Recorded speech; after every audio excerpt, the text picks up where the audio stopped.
तकनिकीको प्रयोगले नयाँ युगको ढोका खुल्छ यहाँको सहयोगले।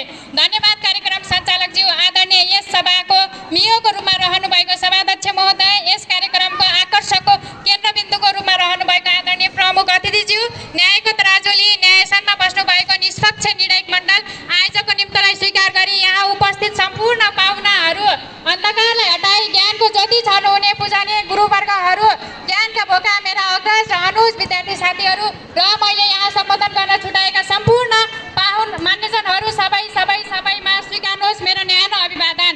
आज म यही र भविष्यको शिक्षा शीर्षक वक्तृत्व कला प्रतियोगितामा श्री छडी माध्यमिक विद्यालय बेलारको तर्फबाट म निशा रिजाल आफ्ना भनाइ प्रस्तुत गर्न गइरहेकी छु। राष्ट्रका लागि खेलकुद, स्वास्थ्यका लागि खेलकुद।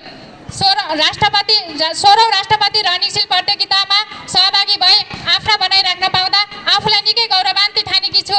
मलाई यहाँ सहभागी हुने अवसर जुराइदिनु भएकोमा आयोजकलाई पनि धेरै धेरै धन्यवाद प्रकट गर्न चाहन्छु। त्यसै गरी यस कार्यक्रमको उद्गम स्थल उपलब्ध गराउनु भएकोमा कान्ति राज्य लक्ष्मी विद्यालयका सम्पूर्ण परिवारमा पनि आभार प्रकट गर्न चाहन्छु।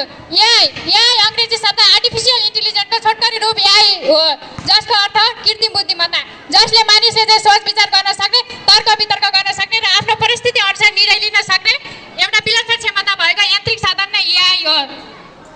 यही यथार्थ कृत्रिम बुद्धिमत्ता विज्ञान र प्रविधिको युगमा अति आवश्यक तथा महत्त्वपूर्ण मानिएको छ। आज म भविष्यको शिक्षा यहीका सकारात्मक र नकारात्मक दुवै पक्षको बारेमा छोटकरीमा चर्चा गर्न चाहन्छु। यही विद्यार्थीलाई कठिन लागेका र शिक्षकबाट बुझ्न नसकेका कतिपय कुराहरू यहीबाट सजिलै बुझ्न सकिन्छ। यहीलाई भोक, तिर्खा, निद्रा, तनाव, चिन्ता महसुस नहुने भएकाले यसको सिकाइ थलो जुनसुकै अवस्थामा पनि हुन सक्छ, जसले गर्दा शिक्षामा आमूल परिवर्तन ल्याएको हुन्छ। सम्बद्ध विद्यालय र शिक्षक भौतिक रूपमा समाप्त भए तापनि विज्ञान र प्रविधिको युगमा शिक्षाको आरम्भ यही नै हो। यहीले कमजोर विद्यार्थी, अति तेज विद्यार्थी र विशेष आवश्यकता भएका सबैलाई आफ्नो गति र प्रकृति अनुसार सिक्ने सघाउने प्रक्रियामा सहयोग गर्ने गर्दछ।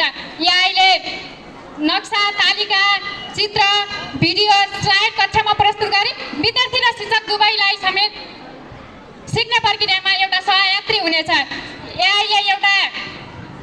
यही एउटा भाषा मौलिक र लिखित भाषा मात्र नभई विभिन्न विश्वमा रहेका सबै भाषाहरूको समेत सिक्ने सिकाउने एउटा सहयात्री हो।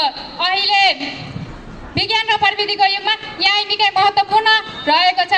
यहीले एउटा शिक्षक र विद्यार्थीको उपस्थितिलाई ट्र्याकिङमा लगी शैक्षिक मूल्याङ्कन प्रशोधन प्रक्रियामा समेत सहयोगी पुर्याउने गर्दछ। सभाध्यक्ष महोदय, यहीका यति धेरै सकारात्मक पक्ष हुँदाहुँदै पनि मैले भविष्यमा समस्या आउन सक्ने नकारात्मक पक्षहरू पनि देखेकी छु।